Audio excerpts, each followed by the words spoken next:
Welcome to the shop, home of everything from the mysterious to the bizarre. You've come in rather late, so excuse me as I finish up for the day, but do feel free to have a look around. Awfully dark outside, isn't it? The street lights in these parts have a tendency to go out.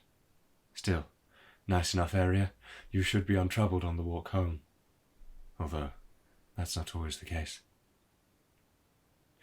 These winter nights remind me of a tale. You see that jar of earth? Well, there's a story behind that if you'd like to hear it. Fairly unassuming, I know, but like most things here, it does have a darker side. You would? Well then, allow me to start the fire. Some stories aren't meant to be told in the dark of an evening.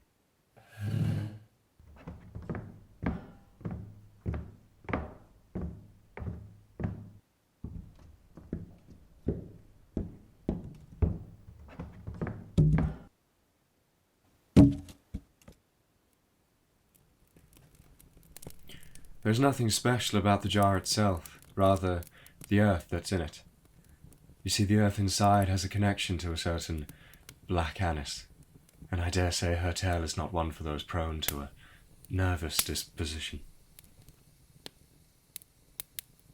Just outside of Leicester, in the early 1800s, there was a hill on which stood an old oak tree. Beneath this tree there was a cave, not naturally formed though. It had been dug into the side of the hill by hand, or something comparable to a hand at least. In the surrounding villages there are a spate of disappearances, all children who went missing in the dead of night, snatched from their beds, never to be seen again. The only clue to any of their fates came some days after they went missing, when, on that old oak tree, it became disturbingly clear that someone was hanging human skin from its branches. Specifically, children's skin. Of course, people went to the tree in search of answers, but it was common for them to meet the same fate as those children, and so this quickly became an unadvisable thing to do. Rumours started circulating, but the consensus was that it was the work of the witch, or demon, known as Black Annis. Short glimpses in the hills at night led people to piece together her description. They said she was tall, with skin that had a blue hue.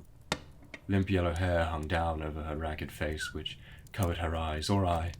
There is some debate about that. But what people do agree on were her claws. Instead of hands, Annis had great talons at the end of her fingers, and these were what she used to reach into open windows and drag screaming children into the night, or snatch at anyone who got too close to the entrance of her cave.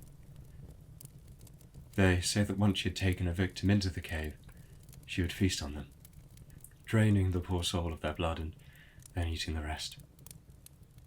Save for the skin.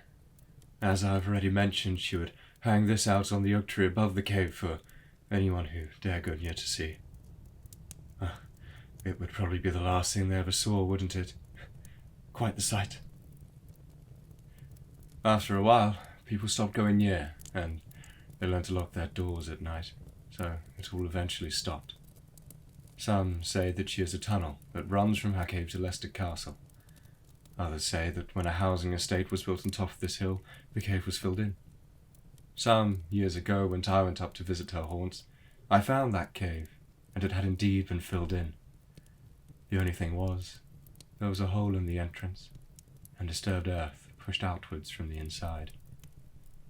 So, who really knows the fate of Black Annis? Well, the fire is dying down, and most of the natural light outside is gone.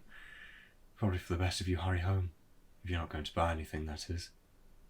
You can never be quite sure what lurks in the shadows, can you?